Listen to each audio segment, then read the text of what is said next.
Crisis capitalista y descomposición social. Hoy, en el tercer programa de la segunda temporada de El Poeta del Diván. Mi nombre es Javier de Fox y soy el manito estado de la revolución social. Mi nombre es Fernando Ramírez, soy docente y psicoanalista y no tengo todos los programas, la chispa de mi compañero, así que es lo que hay. Igual debo confesar que improvisé porque no lo pensé esta semana. Pero veo, usted me obliga después a tener que estar a la altura de alguna adjetivación sobre mí. Hago lo que puedo, es lo que hay. Y la gente que nos mira nos va a seguir mirando. Y la gente que se quiera sumar, bienvenida sea, por supuesto. Lo que siento es que me dediqué más tiempo a pensar como del título. Porque, obviamente, crisis capitalista y descomposición social. 2 puntos. El caso de la juventud en la Argentina. ¿Por qué le ponen esos nombres a las tesis? Primero porque... Usted que está laburando el tema de las tesis. Vamos a ser honestos, nosotros venimos del palo, ¿no? de la izquierda, particularmente del trotskismo en la Argentina. Bueno, hemos sido educados en este tipo de consignas. Es una cosa así fenomenal. Hemos sido educados. Ahora, si usted pues la quiere combinar con algún aditamento académico, bueno, bienvenido sea, pero ya, el título. Ya como diría Pablo Rielnik. Claro, por eso te digo. Esto es como una disciplina especial el tema de ponerle título a las tesis, ¿no? Porque hay un laburito. Así que bueno, veremos qué pasa. Hablando de academia, se nos va para arriba el Denis, ¿viste? Sí, ya lo veo como el gordo Moyano dentro de poco.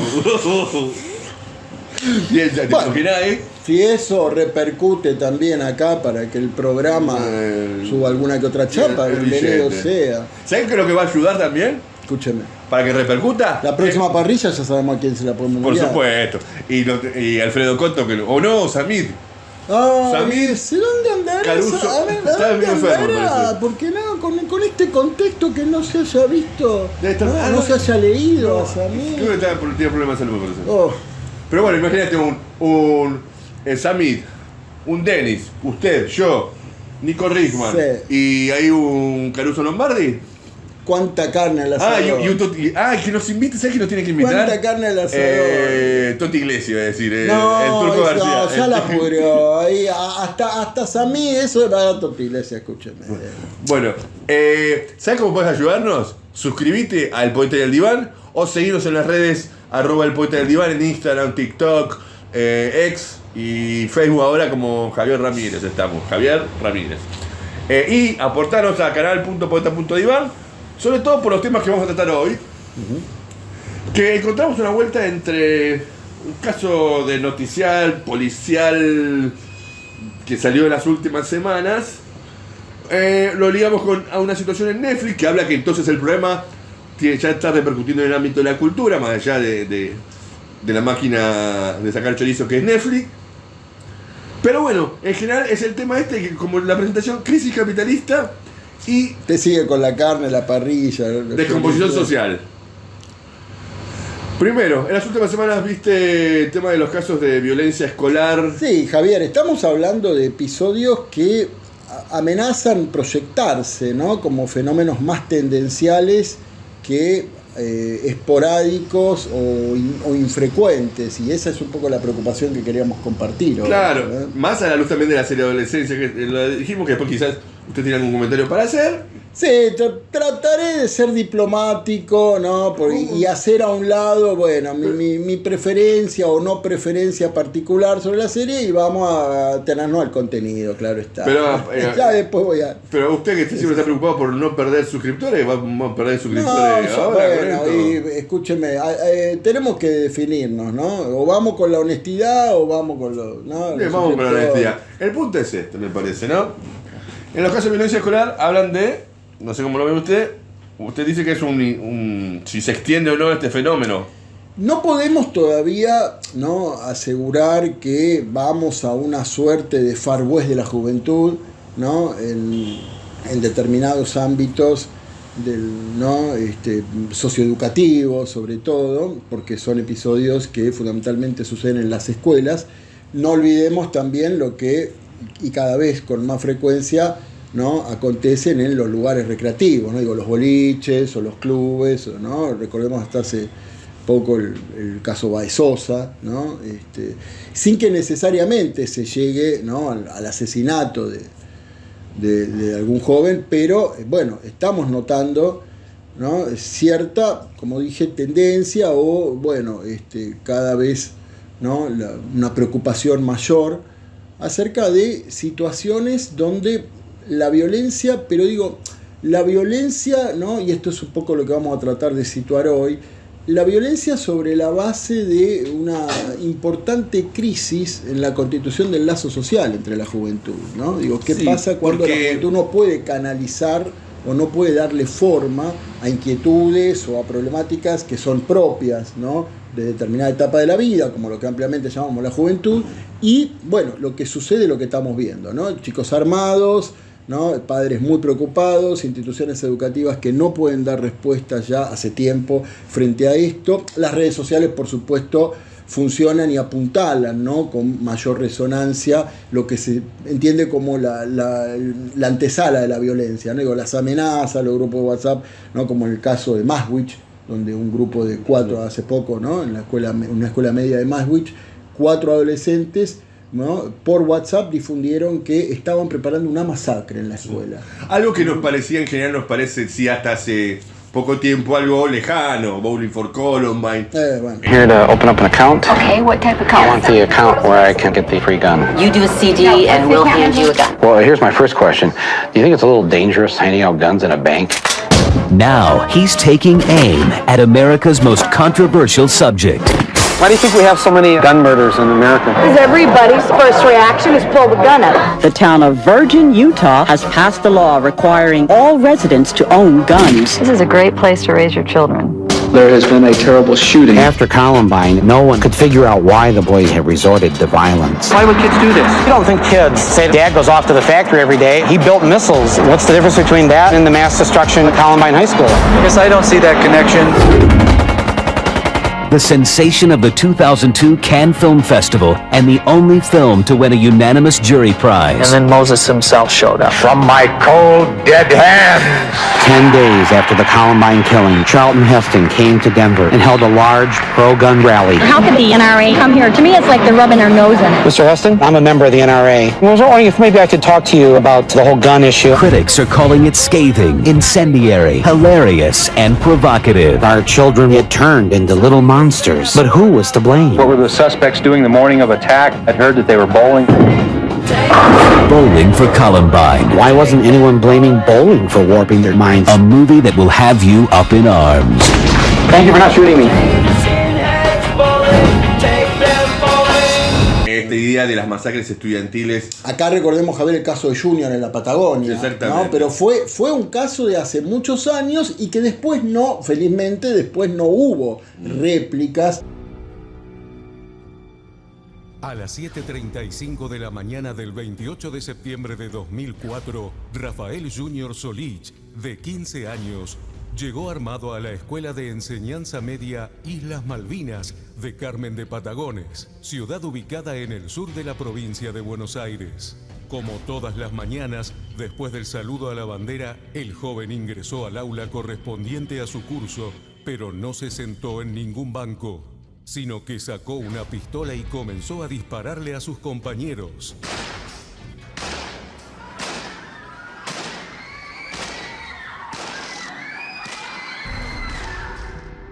Su inesperado accionar le abrió paso a la tragedia, ya que producto de los disparos murieron 3 jóvenes y 5 más resultaron heridos. Las víctimas fatales fueron Sandra Núñez, Evangelina Miranda y Federico Ponce. El caso fue considerado como la primera masacre escolar de América Latina. El arma utilizada por Solich fue una pistola Browning calibre 9 milímetros, perteneciente a su padre, suboficial de la Prefectura Naval Argentina. Pero ahora y en poco tiempo nos encontramos con una serie de episodios, ¿no? Que derivan de estas situaciones. Chicos armados en las escuelas o casos de violencias muy graves, ¿no? Donde, bueno, queremos tratar de compartir un poco. Sí, donde me parece que en esto hay dos cosas para puntualizar. En primer lugar, que está siendo aprovechado por los sectores de derecha, más fascistas, más represores, para retomar, porque no es la primera vez, retomar la discusión sobre la baja imputabilidad, que en última instancia es una salida justamente represiva que lejos está de tomar el punto de fondo, y a la vez me parece que por el otro lado, para puntualizar, es este problema de cómo se ha tomado socialmente o del Estado, de sectores políticos, sobre todo el progresismo en la Argentina, de un lugar que tampoco logró ser una salida. Es decir, claramente la salida represiva de bajarle la edad de imputabilidad a los jóvenes y a la vez la salida del pobrecito es una víctima, no hay que estigmatizarlo. Ninguno de los dos caminos se ha mostrado como una resolución del problema existente, me parece. Sin duda es importante lo que tocas, porque ese es otro aspecto, ¿no? que forma parte del mismo problema, y es, bueno, si aumentó o no aumentó la delincuencia, ¿no? O los actos delictivos en sectores de la juventud, más allá de la discusión de cifras, que sabemos que también siempre va de acuerdo a los tiempos políticos que corren y muchas veces de acuerdo a quién las dé y a quién las releve. O, por ejemplo, bueno, esta inquietud acerca de la delincuencia empieza en edades cada vez más precoces, ¿no? Eso más de un especialista lo apuntalaba. Pero el punto es, ahí tenemos, ¿no?, justamente una respuesta de la juventud frente a un sistema que hace rato ya no brinda, ¿no?, la cobertura de necesidades básicas, elementales, para la subsistencia social.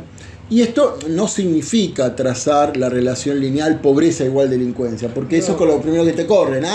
Si vos decís, porque son pobres y tienen hambre, salen con una punta o con lo que fuere a liquidarte por 2 mangos, estás estigmatizando a todos los pobres que son honestos, que en su vida agregaron. Es cierto eso, no lo estamos tratando desde ahí. Lo que estamos diciendo es que, sin duda, la agudización de la crisis social, política y económica que atravesamos no es un factor para invisibilizar frente a esto. No, claramente. ¿No? Y creo que en esto son parte del mismo problema. Creo que un ángulo es el elemento objetivo que estamos viviendo, en la cual, como bien lo titulamos, la crisis capitalista, la descomposición social emergente a partir de esta crisis capitalista. Y el otro aspecto, en términos individuales, creo que hay un acercamiento, un libro, no recuerdo el nombre, de Roberto Carri, que hace una referencia a la violencia individual, a la delincuencia como un primer elemento de resistencia, como bien lo acercaste vos, a una sociedad en crisis, una sociedad en descomposición, una sociedad que es incapaz de darte respuestas, en este caso la juventud, y una primera acción de resistencia está en la violencia individual.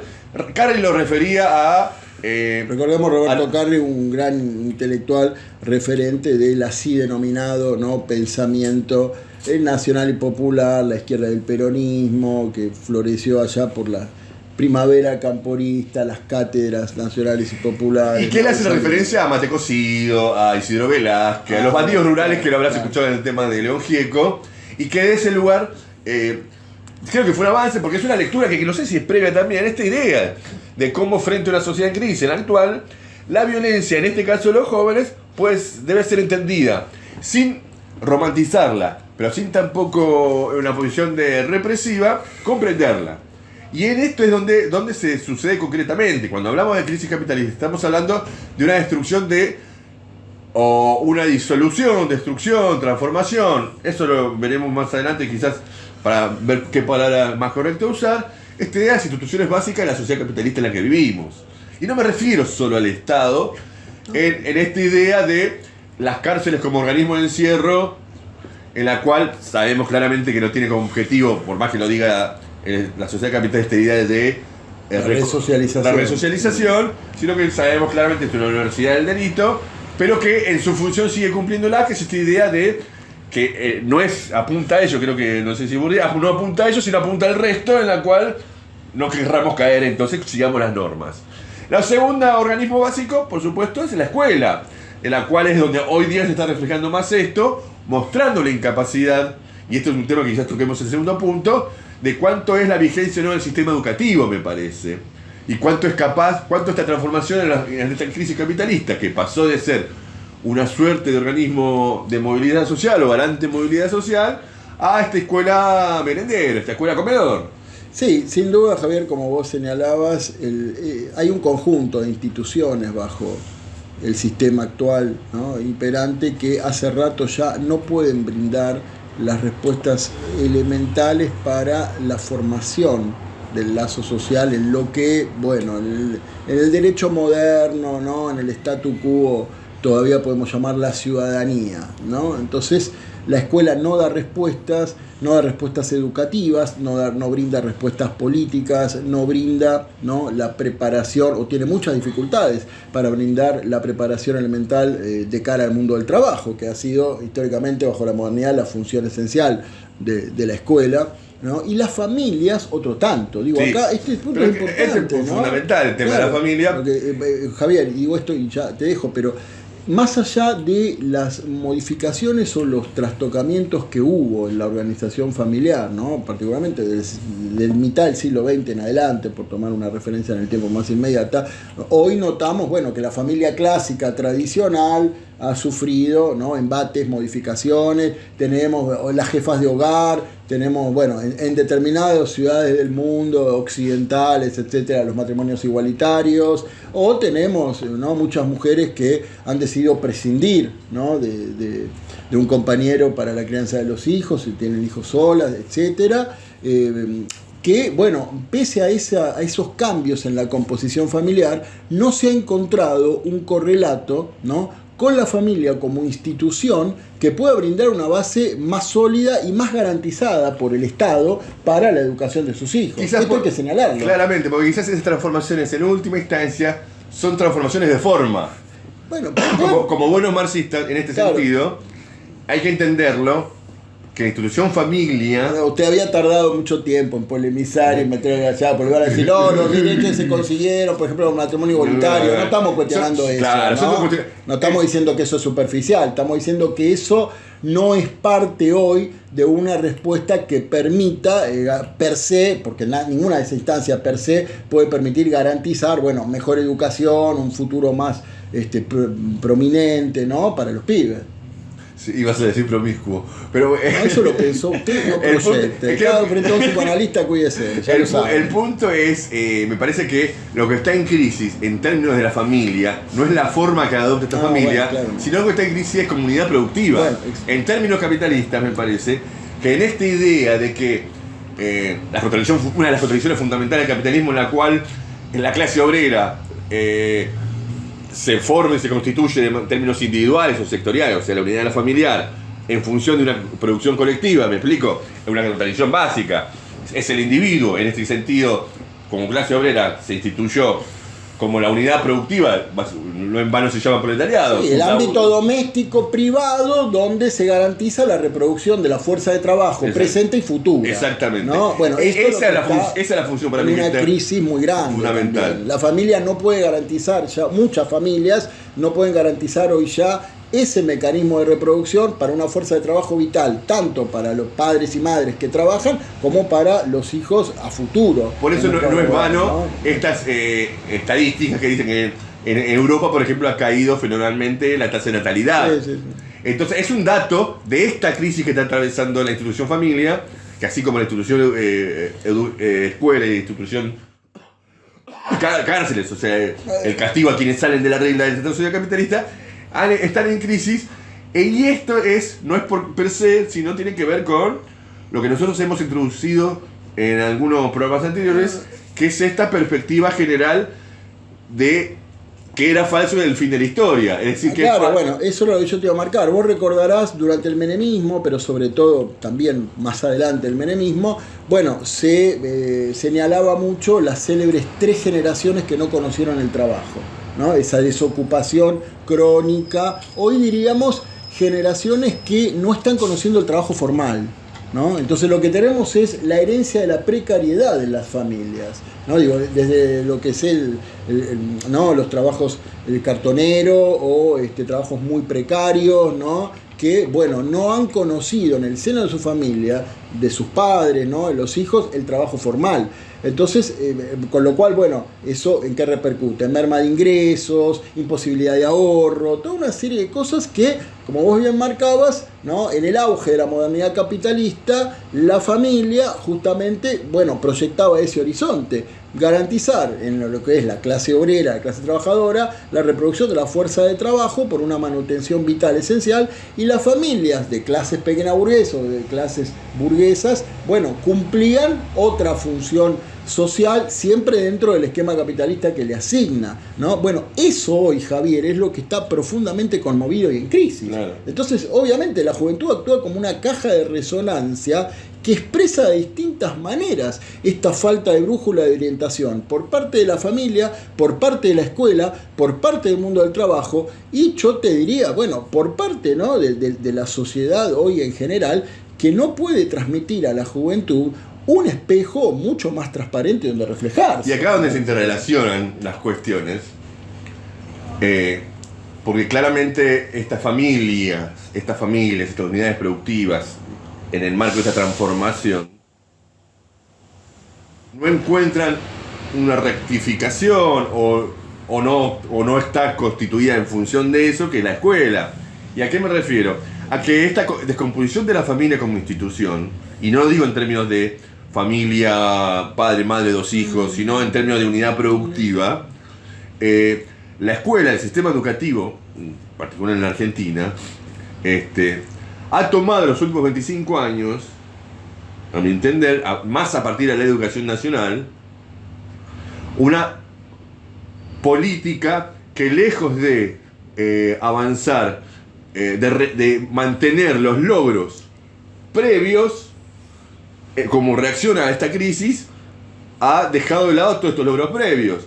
Entonces, claramente este concepto de escuela inclusiva, en la cual, por ejemplo, el pibe puede entrar a 7:30 y puede entrar a las 9, voy a poner un ejemplo concreto, ¿no? Entra a 7:30, pero llega a las 9 y no se le dice nada, pobrecito, esto, lo otro, es una repercusión concreta o conjuga con la descomposición de la familia y la incapacidad para después ir a cumplir un horario laboral, que hoy día también lo vemos en cómo se ha fetichizado esta idea de manejar los horarios, el home office, toda esta idea, que en la práctica es un logro del capitalismo. Y la respuesta no puede ser abandonar a esto. Y en este sentido, donde vamos a ir avanzando en el segundo bloque, ¿te parece? Usted ya dejó la pelota picando. Así que bueno, en el segundo bloque de El Poeta y el Diván, programa número 3 de la segunda temporada, seguiremos tocando este tema y esperemos que avancemos más en la polémica, así tenemos más peleas en las redes. Nos vemos. Buena Pascua. El Vaticano confirmó la muerte del Papa Francisco a los 88 años.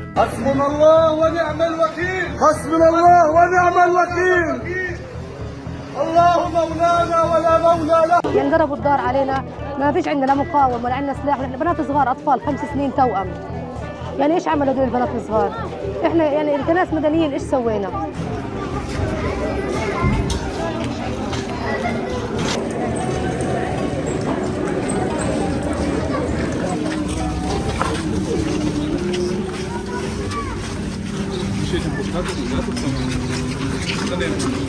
استنى شوية خلي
¡Levanta tu mano contra los hijos de Dios!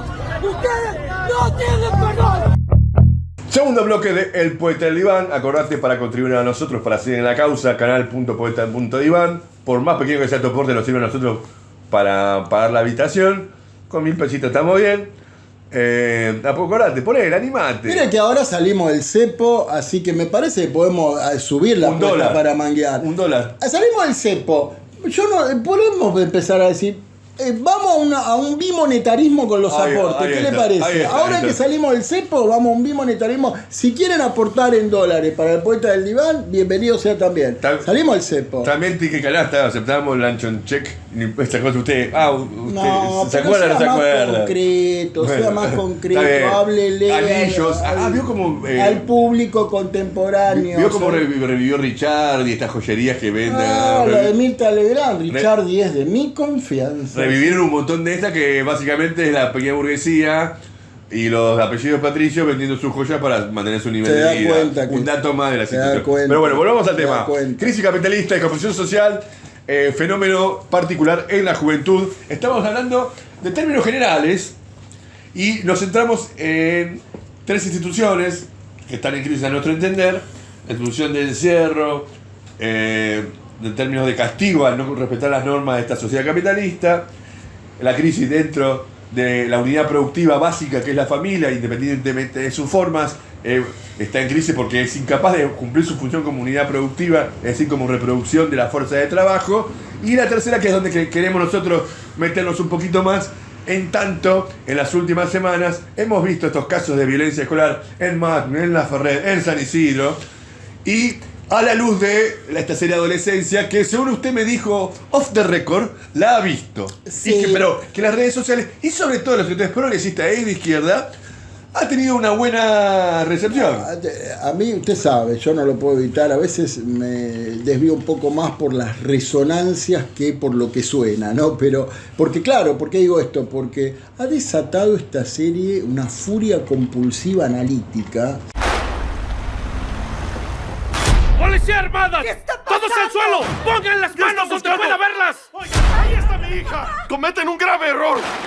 ¡Solo es un niño! ¡Papá, yo no hice nada!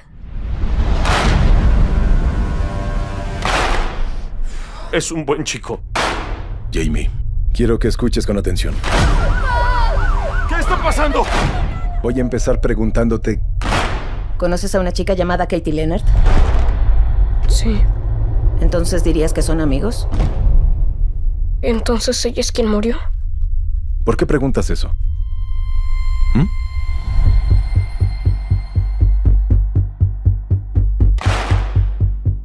¿Te parece bien que hablemos de tu padre? Yo no hice nada. Eres un buen padre, un gran padre. No lo han declarado culpable, lo están acusando.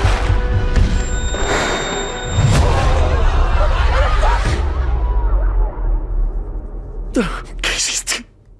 Se lo reitero, una furia compulsiva analítica impresionante en las redes sociales, en medios internacionales, en innumerables sitios web, ¿no? Parecería ser que la serie Adolescencia ha cobrado una hegemonía, a mi juicio, ¿no? Todavía tratando de comprender por qué. ¿De origen inglés es? Es británico. Pero, Javier, bueno, ya que usted mencionó, yo le puedo decir lo siguiente, sí, yo he visto la serie, a nadie le importa si a mí me gustó o no me gustó. Sí, como que no, a los más de 400 suscriptores le gusta. Bueno, está bien, bueno, le interesa, solamente le gusta, le interesa si tu usted opinión. dice que sí, si usted dice que sí, no me gustó, pero eso es lo menos importante. No, me pareció una serie aburrida, monótona, ¿no? Y el contenido bueno, por eso, vamos a atenernos, ¿no? Al contenido. La serie lo que refleja justamente es, ¿no? qué tipo de subjetividad se estaría moldeando, ¿no? A la luz de los problemas actuales, que muchos, si bien la serie no los explicita en los términos que nosotros los habíamos mencionado ya en el primer bloque, bueno, inevitablemente se puede entender la alusión a ellos, ¿no? Porque, por ejemplo, el protagonista, que es este joven, ¿no? Quien asesina a una de sus compañeras, bueno, en realidad usted lo ve y es un hijo de buena familia. Bien. Padre honesto, trabajador, una madre preocupada, una hermana bien educada. Entonces uno dice, bueno, pero ¿y si en la familia de este niño no hay antecedentes de violencia, ¿no? De toxicomanías, de abusos, ¿por qué demonios este pibe actúa como actúa? Entonces, claro, el mensaje de la serie es porque socialmente la cosa está podrida. Pero en apariencia parece refutar nuestra afirmación de que está esta ligación entre descomposición de la familia. Bueno, en apariencia, usted lo dijo, lo que la serie muestra es que justamente la familia como tal se ve impotente frente a una crisis que la supera, que es un poco lo que nosotros estábamos señalando, ¿no? Una familia, la organización familiar como institución no es la que per se concentra todas las funciones de una sociedad para su reproducción, como por ejemplo usted sabrá en otras culturas, ¿no? En modos de producción precapitalistas, sí, las organizaciones familiares concentraban distintas funciones, ¿no? El trabajo, la religión, la educación, bueno, hoy ya hace entonces tiempo que pasa, toda la refuta por ejemplo esta idea de que los delincuentes vienen de familias disfuncionales. En este caso no es lo que la serie está apuntando, pero sí lo que muestra es un contexto, ¿no? Infanto-juvenil, ¿no? Que socialmente está muy tomado por, bueno, ciertas prácticas de odio, de segregación, ¿no? En este caso, particularmente de misoginia, donde se comete el asesinato de una chica, y lo que tiene que ver con, y esto es lo que la serie, ¿no? Pone de relieve, la constitución de la masculinidad, ¿no? Particularmente desde las edades, ¿no? Precoces, pues yo decía a grandes rasgos infanto-juvenil, donde, bueno, la masculinidad, usted sabe, en la adolescencia, ¿no? Es fundamental el mecanismo constitutivo de esa identidad que busca, ¿no? Y explora el mundo adulto y tiene que hacer su duelo por el ser infantil, ¿no? Si una sociedad no promueve modelos o referentes, ¿sí? Vamos a decirlo así, consistentes, ¿no? Para eso, bueno, es donde acontecen los problemas. Esto, grandes psicoanalistas aquí en la Argentina, como Arminda Verasturi, lo planteaba, ¿no? Que usted desarrolla muy bien. François Dolto, una pediatra algo que usted también desarrolla, algo que usted desarrolla muy bien. La entrevista que le hicimos para Ulises en el País de la Maravilla, una película que estamos haciendo a Pati Pulmón hace unos años con el película que estamos esperando ya ansiosamente. Esperemos que en el momento que estamos querido Denis, se comprometió, elijo confiar. Entonces, Javier, pero me interesa el otro aspecto, que no sé si lo toma la serie, que es el aspecto pedagógico de la institución educativa. Bueno, pero voy a esto, digo, entonces, ¿qué pasa con esta masculinidad, ¿no? Según lo que está planteando vamos a perder la serie, todas las feministas. Y lo que escúcheme, yo me estoy limitando a lo que usted me preguntó, y cualquiera que haya visto la serie no puede más que coincidir con esto, porque es un hecho objetivo de quienes hicieron la serie. Entonces, lo que la serie muestra es cómo esta formación de la masculinidad viene hackeada, viene, ¿no? Atravesada por una serie de, bueno, cuestionamientos al rol tradicional, a lo que se espera de un hombre, etcétera. Pero además la serie muestra también otros aspectos, y que un poco lo que usted apuntaba también, ¿no?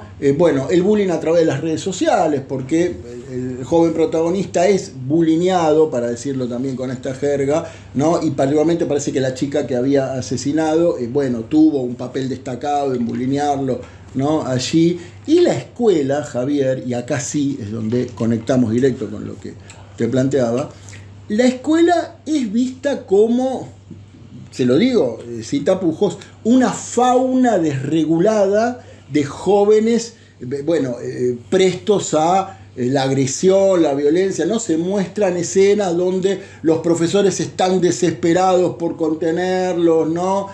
Bueno, se trata de ver cómo se los puede calmar a los gritos. Claro, lo que pasa es que en ese momento la escuela parece muy conmovida por el asesinato, ¿no? de una compañera, ¿no? De la propia escuela. Entonces, claro, bueno, está bien, se supone que eso altera los ánimos de los jóvenes, pero en realidad lo que la escuela estaba mostrando es: los jóvenes están fuera de control, están desregulados, los profesores están sobrepasados. Es decir, ¿no? Es un panorama más global. Claro, pero a la vez, no creo que, por lo que no llega a explicar, como sistema educativo es incapaz de Bueno, la serie no llega a explicitar toda una consideración o mensaje más acabado de la crisis del sistema educativo. Muestra una postal que es bastante responsabiliza a los refleja. pibes y a los docentes. Yo le diría, responsabiliza en general, ¿no?, a los vientos sociales que soplan. Y muestra que eso, como síntoma, se expresa en pibes que están, particularmente adolescentes, jóvenes, los así denominados incels, ¿no? Los célibes involuntarios, ¿no? Los incels caen en la misoginia, en la segregación, en el odio, ¿no? En formaciones reactivas, ¿sí? Particularmente hacia, ¿no?, la mujer, bueno. Y eso obviamente recrea, ¿no?, atmósferas de odio, de violencia, de discriminación, de estigmatización, porque la sociedad, por lo menos un grueso de ella, no está dando respuestas a estos problemas, sino que más bien los reproduce. Este es el mensaje más concreto que la serie transmite. Yo lo que puedo decir por mi parte es que, bueno, en términos generales, descriptivos, sí, bueno, uno puede coincidir con esos diagnósticos. Ahora, a nosotros nos interesa profundizar un poco más estos problemas, ¿no? Te decía, bueno, pero muestra o explicita el problema psicoeducativo, cómo esto repercute en los jóvenes, qué debería ser la escuela. No, hasta ahí no llega, pero sí, ¿no?, me parece importante, Javier, que tomemos ese punto. Yo creo, ¿no? Adelante. Sí, porque usaste la palabra que es reactiva y ustedes saben que no me interesa la popularidad, ser políticamente correcto. Estamos en un periodo de aliento en la Argentina en particular, de aliento de tendencias que en apariencia se habían resuelto. Desde cosas tan pequeñas como que ahora hay un aval social de alguna manera para usar el mogólico como insulto, que se había perdido en la adolescencia durante bastante tiempo, o referencias hasta raciales incluso, referencias de este tipo que eran microconductas de la juventud y de la sociedad en general en apariencia, que habían sido abolidas, y que la reacción lo tenemos como principal vocero a nivel internacional a Trump y su ataque a lo que define como wokismo, en donde estamos ante esta situación de reacción a logros particulares que se habían logrado, mostrando quizás la incapacidad de la etapa previa, lo que se conoce como wokismo, en Argentina en la etapa progresista, la capacidad de resolverlo definitivamente.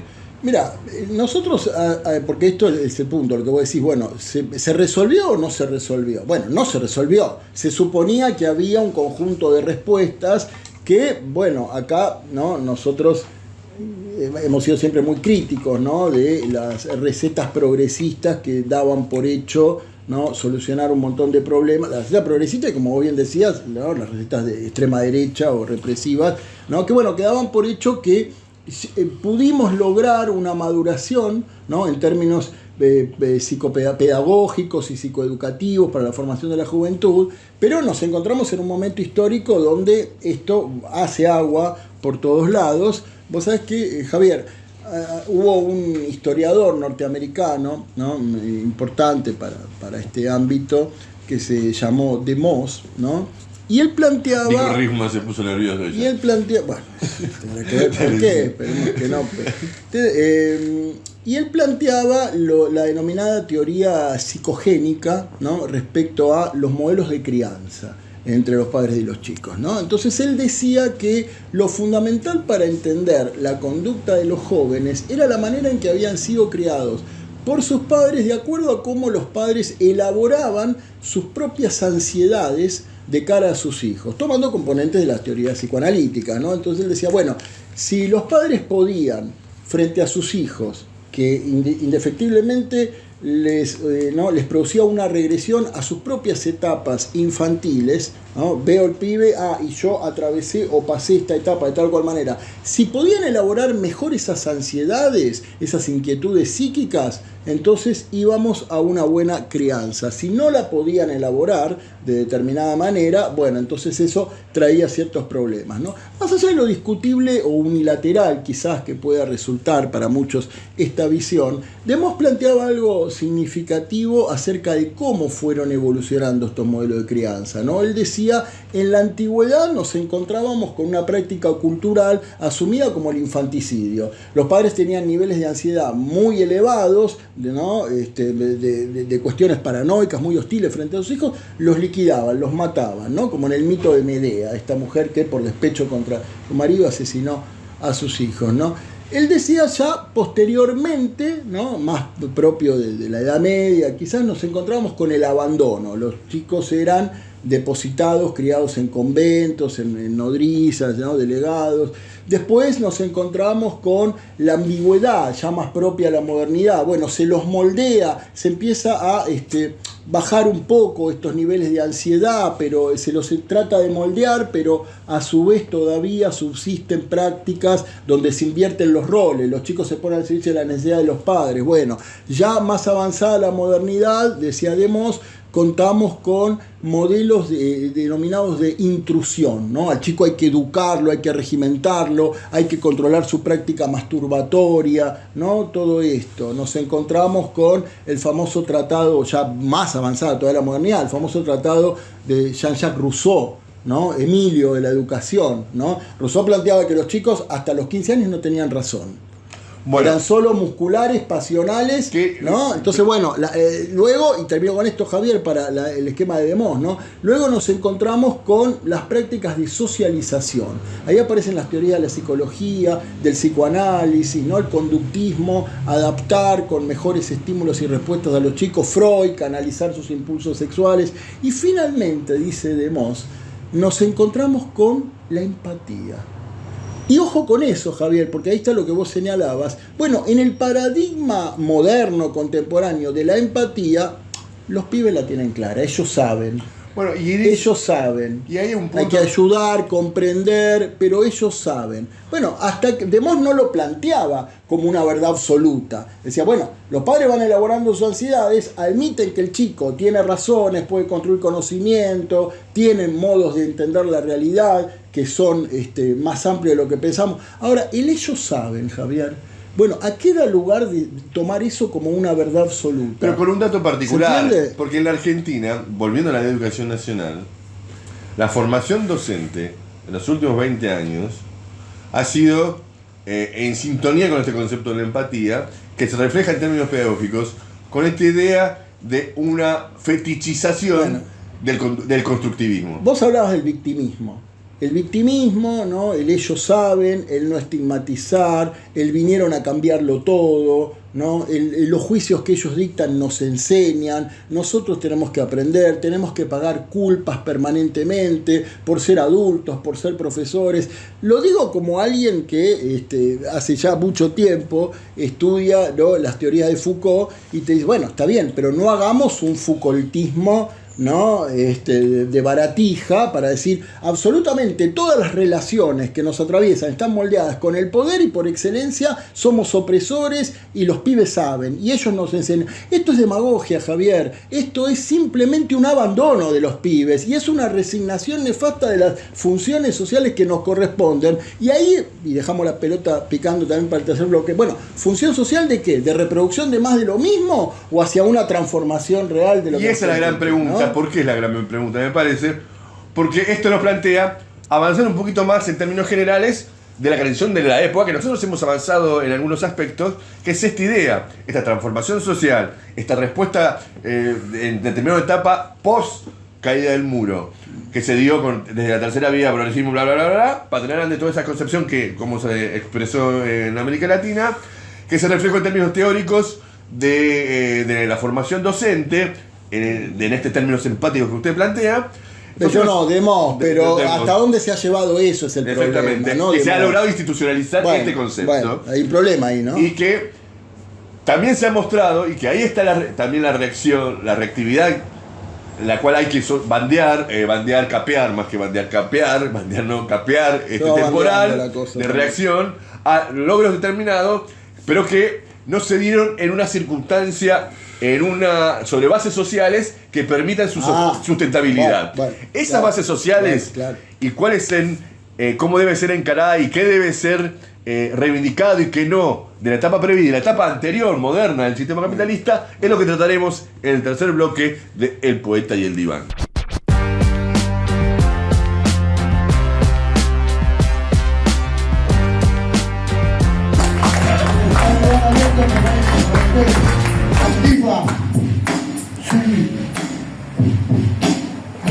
Soy un grafitero que rapea, un MC que pinta lo que lo rodea. Tengo un aerosol, traigo el gol que golpea. Te pido un molino y no tenés idea. Vean, soy un grafitero que rapea, un MC que pinta lo que lo rodea. Tengo un aerosol, traigo el gol que golpea. Te pido un molino y no tenés idea. En la antigüedad, estás atrapado, abre los ojos, mira la realidad, aunque no lo tomes. Yo vengo de zona sur, en los piso suelo, por ahí la también camino, sobrepaso el riachuelo, querelo para verlo, sobrepaso con mi verso, vuelo y rapeo sin saberlo cuando converso, parte de un universo de inmenso y me rapeo como pienso, en el comienzo que empecé la falta. Les invito a quien quiera participar, a tomarse la bebida deportiva, venir a entrenar con nosotros. Estamos boxeo y defensa personal los sábados de 11 a 15, de 11 a 13 boxeo, de 13 a 15 defensa personal. Y los domingos a la mañana de 11 a 12 por ahora, con perspectiva de ampliar las 13 horas, con básquet. Estamos entrenando en el polideportivo de Plaza Martín Fierro, muy cerca. Quiero ser libre, como el ave que planea en el cielo. Ser libre, como perro vagabundo caminando. Ser libre, como la luz del sol cuando la quiero observar. Quiero ser libre, como perro vagabundo caminando. Ser libre, como arena que se escapa de las manos. Ser libre, como el humo de esas fábricas que me han de enfermar.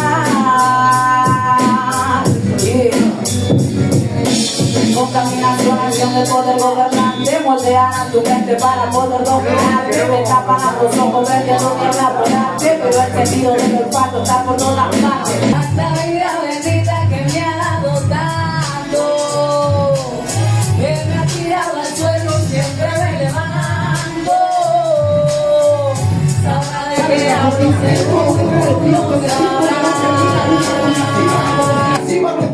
como si doliera, no tenerla te siente cualquiera, porque la vemos afuera cuando en realidad está dentro. Dentro la cima eres tú, ojalá te conociera, vieras y entendieras lo divino que es tu ser. Si pudieras conocer, que no es ver para creer, sino crear y creer en tu potencial. Irte transformando, elevando a otro nivel, tú viniste a trascender.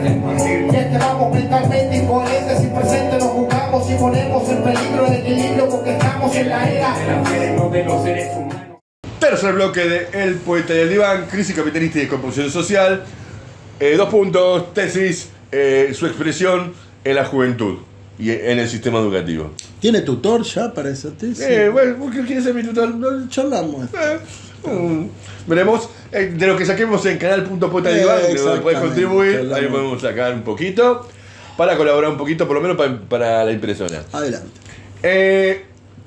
Llegamos al segundo bloque, terminamos el segundo bloque mostrando, o tratando de mostrar que estamos en un problema global, es decir, general, sistémico, de decirlo de alguna manera, tratando de reducirlo, y esa es nuestra tarea hoy día que elegimos, en cómo repercuten los jóvenes, donde encontramos cuestiones como, por ejemplo, en el ámbito docente, en el ámbito educativo, esta idea, que quizás si vos sos docente también, y conoces este caso, de cómo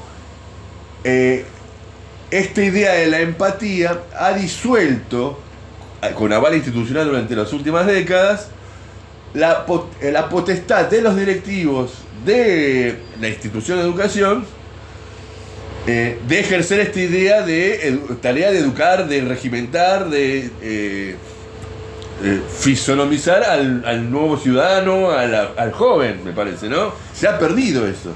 Así es, Javier, y sin duda el rol docente en ese sentido, ¿no? Es el que está muy hackeado hoy, es el que está muy abrumado, y no solo por lo que ya, particularmente como docente, ¿no? Podría también atestiguar mucho de esto, no solo por las condiciones de trabajo, los bajos salarios, ¿no? Todo lo que ya conocemos, las situaciones de precariedad que sufre la docencia hoy, los bajos presupuestos para la educación, etcétera, sino también por esto que vos decías, ¿no? El docente como aquel que tradicionalmente cumplía, podríamos decir, la función de la formación ciudadana dentro del sistema educativo para la convivencia social, ¿no? La inclusión en el mundo del trabajo, todo terminología convencionalmente propia de la modernidad capitalista. No estamos diciendo nada muy rojo con claro. esto todavía con esto. Y bueno, ¿qué es lo que ha sucedido sintomáticamente, ¿no? En los docentes con esto? Bueno, en principio nos encontramos frente a una situación de desprotección y desamparo muy fuerte que estamos sufriendo los docentes hoy, ¿no? Frente a todo este panorama que nosotros describíamos. Los docentes son los que día tras día, y como vos bien señalabas, en escuelas que hoy ya hace rato tienen desdibujada su función clásica, podríamos decir, porque funcionan como merenderos, como comedores y como redes de contención social a como de lugar. Los chicos están horas y horas y horas ahí, en muchos casos porque van a comer, esto dicho por docentes sobre todo que trabajan en escuelas de villas, de barrios muy carenciados, ¿no? Y bueno, al estar frente a los chicos, padecen de una manera directa, ¿no? Todo lo que estábamos nosotros señalando, la violencia, la agresión, no solo por parte de los chicos, sino también por parte de los padres. Hoy poner una nota en el cuaderno de comunicaciones, ¿no? Con algún tipo de señalamiento que a muchos padres no les parece adecuado, deriva en la agresión al docente. Hemos visto infinidad de casos, ¿no? Padres que van y agreden a los docentes, ¿no? De manera violenta, chicos que también lo hacen porque obviamente, ¿no? O están identificados con esos modelos de padres o sufren una disgregación muy grande en su propia, ¿no? En el seno de su propia familia, disgregación en el sentido de que, bueno, no están contenidos, no tienen, ¿no? Las funciones paternas o maternas, ¿no? Apuntalándolos como corresponde. Y el docente se encuentra frente a eso, se encuentra frente al maltrato del Estado, se encuentra con el bajo salario, se encuentra con su dificultad también, Javier, y hay que decirlo, ¿no? Para crecer profesionalmente. Vos sabés que hoy un docente, sobre todo la enseñanza primaria, la enseñanza media, ¿no? El docente necesita una infinidad de cursos, de capacitaciones, ¿no? Para adquirir puntaje, ¿no? Bueno, garantizar así poder, ¿no? Tener sus cargos, ascender, etcétera. Bueno, ¿y cómo lo hace? ¿En qué tiempo? ¿No? Frente a todo esto se encuentra el docente hoy. Claro, una situación que no debe, o se está encontrando en el sector de la población, una respuesta de vuelta atrás e idealización del sistema educativo anterior, en la cual, dentro de la forma que presenta mi compañero Fernando, se presenta de una manera muy violenta. Estábamos hablando acá fuera de cámara. El castigo físico en Inglaterra se eliminó en el 90, 91. Y hasta hace poco. Es decir, tenemos en la Sociedad de los Poetas Muertos, esta idea tradicional también de cómo la situación opresiva. Tampoco esta idea debe ser reivindicada, o por lo menos en términos generales. Pero tocas un punto muy álgido, muy importante, Javier. Porque esto que vos decís en realidad hoy lamentablemente se ha construido como el gran fantasma del progresismo. El progresismo supone que todavía hay que combatir ese modelo escolar, que todavía hay que combatir a el maestro, ¿no? Opresor de cuello postizo, ¿no? Que va y te caga palos con la vara, ¿no? O el que trata a los chicos como simples receptáculos. Y ese es el problema central hoy en la educación, porque acá lo que nosotros estábamos señalando era otro problema, ¿no? Por supuesto, sí, estamos en contra de una idealización banal del pasado, decir, hay que volver a ese maestro. No, bueno, esto es como decir hay que volver a tiempos premodernos o de la incipiente modernidad. No, El problema es que hoy no enfrentamos ese escenario. O sea, hay un... Tocás un punto muy álgido porque ¿contra qué? ¿Se combate contra fantasmas Claro. o se combate contra escenarios reales? ¿Y qué será? ¿Que los fantasmas son redituables políticamente? ¿Los fantasmas son cómodos para entonces no tener que tocar estos puntos que por ahí no son muy políticamente correctos, pero son fundamentales? Bueno, estas cosas... Lo básico tiene que ver, me parece, con una ausencia de una caracterización general de la etapa que estamos viviendo. En particular el progresismo, creo que en general, también algunos sectores de la izquierda también, hay una incapacidad de entender cuál es la situación que estamos viviendo y como preanuncié o acerqué e introduje en el segundo bloque, de esa sociedad que algunos idealizan desde la derecha del conservadurismo, idealizan el sistema educativo previo, lo hemos visto en las redes sociales, como muchos dicen la vieja escuela, la nueva escuela, la madre de antes, la madre de ahora. Hay un aval por el giro político mundial, los Trump, las Le Pen, los Milley, hay un aval para una idealización y una vuelta a esa etapa, y ahí por el otro lado el uso que usted introduce, uso de mi enemigo es este fantasma. Bueno, entonces ¿cómo hacemos? Bueno, nosotros no negamos que existen intentonas, vamos a llamarlo así, ¿no? Eso delata mi vejez cada vez más inminente. Intentonas golpistas. No negamos esas intentonas reaccionarias, ¿no? Por ejemplo, hace poco, Javier, en Cava, ¿no? En las escuelas porteñas, bueno, se instituyó una reglamentación de Jorge Macri y estas bondades vanguardistas de la educación que el PRO nos tiene acostumbrado, de, bueno, cuando un niño plantea un problema o un tema que puede sonar conflictivo, enseguida ponerle una suerte, no te digo acompañante terapéutico, no dijeron eso, pero ponerle una suerte de vigilancia, no lo decían así, pero vigilancia directiva, porque no estás planteando o problemas de la sexualidad o problemas políticos. Bueno, toda esta estupidez, por supuesto que la rechazamos, la repudiamos, pero no consideramos que ese sea hoy el principal problema que afecta a la educación, que Jorge Macri o Milei intente volver a escuelas oscurantistas. Sabemos que esas tendencias existen, están, que hoy gobierna Milei, que bueno, en Cava todavía gobierna el PRO, los restos del PRO, pero no es ese el problema central que estamos atravesando en la educación. Creo que representa un parche el intento tanto de la baja imputabilidad, la idealización sea del pasado o de la lucha contra el pasado como fantasma, o la idealización o no, sea de la familia tradicional, blanca, heteronormada, monogámica, o la familia nueva y las nuevas estructuras, no pasa por ahí. Estas tres elementos que están en crisis nos refieren a un problema más general, que es la crisis capitalista, es decir, su incapacidad de constituir instituciones con vitalidad, instituciones vitales que permitan que el conjunto de la humanidad siga desarrollándose y que tienen como la base central lo que quizás introduciremos en los próximos programas, que es la guerra comercial, la crisis económica, la crisis capitalista, esta incapacidad de resolver a cada individuo, a cada humano, a cada persona, su posibilidad de desarrollo dentro de una sociedad, en función de una sociedad. Esto es importante, porque estamos también ante este discurso en la cual hoy día está más vigente que una, la idea de libertad de los proyectos individuales, claro, pero también es importante entender que la respuesta es el desarrollo individual en función de una sociedad. Como decía el señor Spock, palabra más, palabra menos, es importante el colectivo por sobre el individuo. Tengo miedo que Dennis nos haga crecer las orejas, pero no me acuerdo la cita exacta, pero era una cita de Spock muy buena en ese sentido. El bienestar de la mayoría supera al bienestar de la minoría. O de uno solo. Pero este es el punto, que de fondo entraña la crisis capitalista y, en términos ideológicos generales, que se puede entendido como batalla cultural, esta disputa entre la idea del individuo liberal, sea progresista o no, porque esta es una característica importante.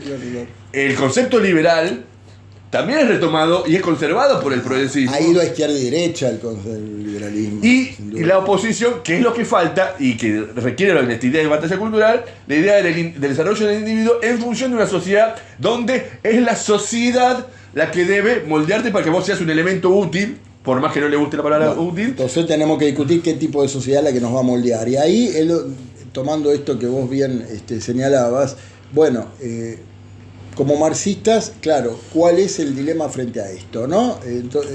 Que es uno de los grandes déficits, me parece a mí, en el seno de la tradición de quienes los consideramos socialistas, ¿no? Del marxismo.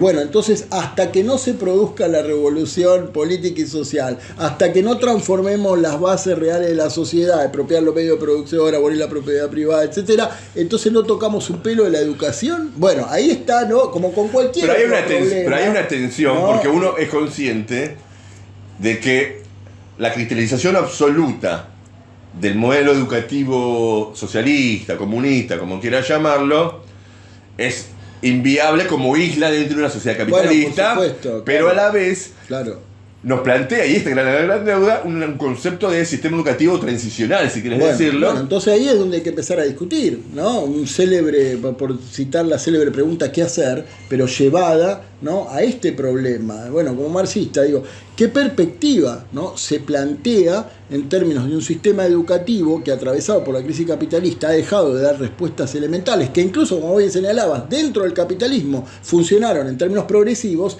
y hoy ya no resultan en esos términos, ¿no? Bueno, la pregunta es esto, ¿cómo uno elige qué elementos, qué no? Y acá, sacando un poco del aspecto pedagógico, es el tema de algunas cuestiones que como reacción progresista a la opresión y la decadencia del viejo sistema educativo, el sistema general capitalista, y el fracaso de esta idea del fin de la historia, que el capitalismo iba a avanzar a tener porque es la etapa final de la humanidad, cómo uno elige qué quiero quedarse, tomando acá quizás el viejo Marx, es conceptos como el tema de la unidad de la fábrica, que se ha perdido.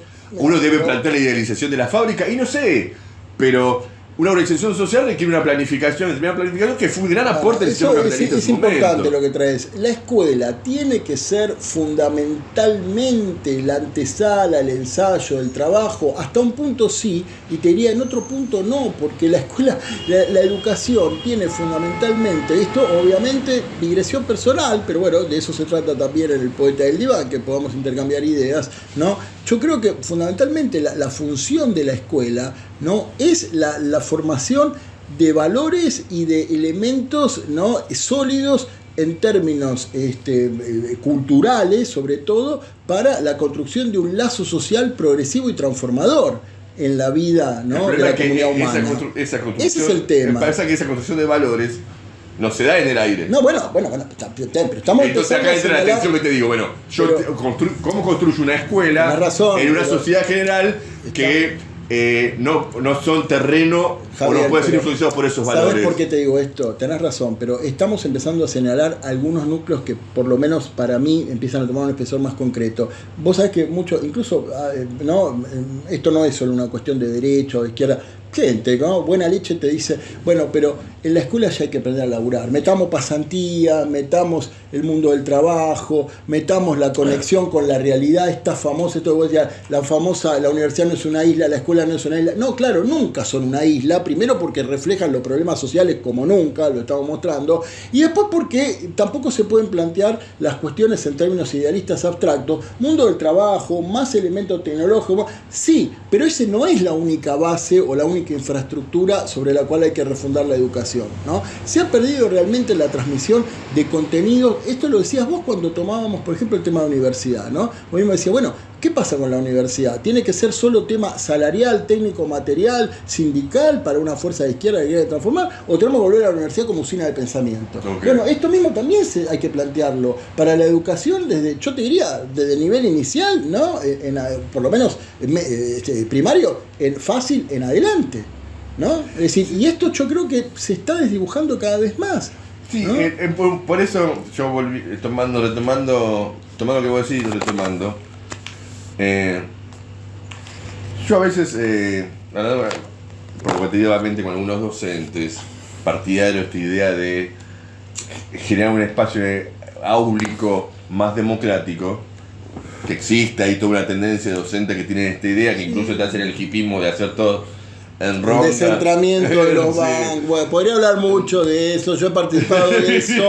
Dejé de participar de eso. Si entras a un aula donde yo estoy dando clase, a lo sumo, una vez me lo han pedido y digo, está bien. Pero si no, no es algo que para mí sea tan decisivo. La castellana se llama, ¿no? La que está enfrente de la tradicional, creo que no le importa. Sí, bueno, proviene de las iglesias, eso tiene una tradición de la iglesia, vos sabés que fue heredado de la iglesia, ¿no? El cura y no los feligreses, bueno, el docente, los alumnos. Entonces, pierde de vista algo fundamental y que acá quizás podemos ir a acercarnos en esta cosa transicional de que hay que constituir.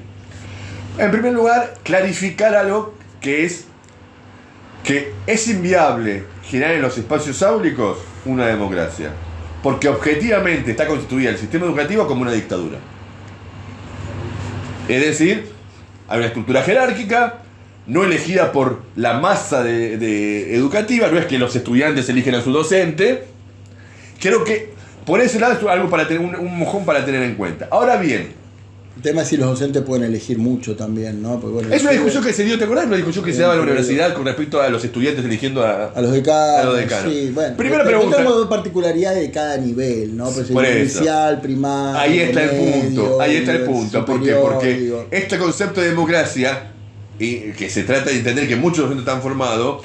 No estamos, para que se queden tranquilos, no estamos llamando a que los pibes a lista de 4 voten a la maestra jardinera, por favor. Lo que estamos diciendo es, bueno, cómo plantear, ¿no? Porque esto nos lleva a todo el problema de la democracia, justamente en el programa pasado, de paso pasamos chivo, vean el programa anterior del Poeta del Diván, y los anteriores también, si no lo vieron. Bueno, ¿qué clase de democracia desde el marxismo nosotros pretendemos construir? Y tiene que empezar en las escuelas. Por ahí en eso estoy de acuerdo. Ahí hay un punto. Tiene que comenzar por eso, en las escuelas. Cuando nosotros hablamos que clase de democracia, hicimos una gran definición, que esta idea de democracia obrera se basa en una dictadura del proletariado.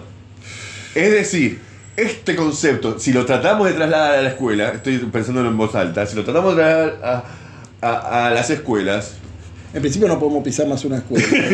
si lo trasladamos a la escuela y vemos que esta idea, esta concepción idealista de la democracia en un organismo jerárquico, pero a la vez vemos que etariamente los adolescentes hay que preguntarse la capacidad de las herramientas, tienen la capacidad de herramientas para elegir sus autoridades, su programa, esto y lo otro, entra como medida transicional, tal vez, haciendo un paralelismo, una analogía que a usted no sé que no le gusta.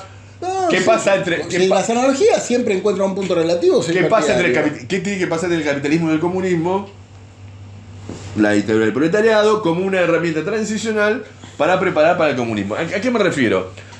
Que quizás no hay que renunciar a la idea de autoridad dentro del sistema educativo, ya se ha mostrado el fracaso de la concepción anterior, que es esta idea de el pibe es un objeto, la cual uno le mete las cosas y te tienen que entrar de alguna manera. El viejo conductismo tenía esa perspectiva, claro, ¿no? Adaptación a los mejores estímulos para las respuestas esperadas. Y su reacción, que es la idea de, bueno, ponemos todos los pibes la saben todas, entonces somos todos, aplicamos Paulo Freire. Me parece que esos dos aspectos han fracasado. Mira, vamos a dejar, porque ya el tiempo es tirano para variar. Hablando de autoridad, acá nuestro gran productor nos indica una vez más el poco tiempo que nos queda. Hay una diferencia que algunos autores toman que a mí me parece potable y es para seguirla pensando, ¿no? Entre una educación que se propone sobre la base de la igualdad y una educación que se propone sobre la base de la equidad. ¿Cuál es la diferencia, Javier? La ley 1420 sostenía, y acá estamos hablando de modernidad capitalista, el ejemplo paradigmático. ¿no? Exactamente, el ejemplo paradigmático de lo que ha sido esta educación. La ley 1420 proponía educación para todos, ¿no? Bueno, la igualdad, y sabemos que bajo el capitalismo, es siempre la ficción jurídica, institucional, ideológica, que encubre las desigualdades. Sí. Todos somos iguales ante la ley, siempre están los más iguales. Bajo el guardapolvo, la zapatilla, uno tiene linda zapatilla y otro fea. Por ejemplo, en cambio la equidad no supone dar igual para un todos que no están cuestionados en sus desigualdades reales. La equidad supone más a los que menos tienen, no en un sentido populista, en un sentido de ascenso y movilidad social real, donde los que más tienen además sean partícipes de una construcción colectiva hacia la equidad, que los que menos tienen permitan ¿no? Elevarse también. Bueno, estos plantean algunos dispositivos educativos donde no un constructivismo berreta, sino un constructivismo real, se proponga hacer de la transmisión de conocimiento una construcción colectiva, donde los pibes realmente sientan que tienen las motivaciones reales para participar en el aprendizaje, en términos, si vos querés, de un lazo social regulado, donde quien lo integra se sienta partícipe de un proyecto. Y esto es lo que la escuela hoy no está logrando. Y yo me quedo con la palabra regulado, vamos cerrando con esto, con la palabra regulado, porque ahí es donde entra la crisis de autoridad, no en términos de conservadores, es decir, en términos de yo soy el adulto, vos sos el pibe, no sabes nada, no en esos términos, pero sí en términos de una estructuración de la escuela con reglas claras, estoy sonando muy raro, una estructuración de la escuela que sea como una herramienta transicional que tome el elemento de el estudiante como sujeto de derecho, que tome al docente como guía, que sea muy bien planteada la educación nacional para rectificar algo, como guía frente a un mundo de hiperinformación, pero con una claridad en la cual este sistema debe tomar lo viejo de términos culturales del sistema capitalista en tiempos donde conservar lo mejor viejo. Y para usted, en definitiva, ser revolucionario es ser un poco conservador. Me parece que hay que tener ese elemento, porque ese fue el motivo. Dejanos en los comentarios qué te parece esta frase y qué te parece todo este programa del Poeta y el Diván, segunda temporada, número 3. Acordate de nuestras redes, @ el Poeta del Diván, Javier Ramírez en Facebook. Y saludo final. Lo estamos viendo. Próximo programa va a estar muy interesante, me parece. Vamos a tomar todo esto con la cosita más cosita. Vamos a continuar con estos temas. Han quedado muchas cosas por profundizar, como en todo. Vamos a ver cómo lo ligamos, porque el tema del lazo social. Vamos a continuar. Educación, lazo social, crisis capitalista, por supuesto. Muchas gracias. Esto fue todo. El Poeta del Diván. Suscríbete. Chao.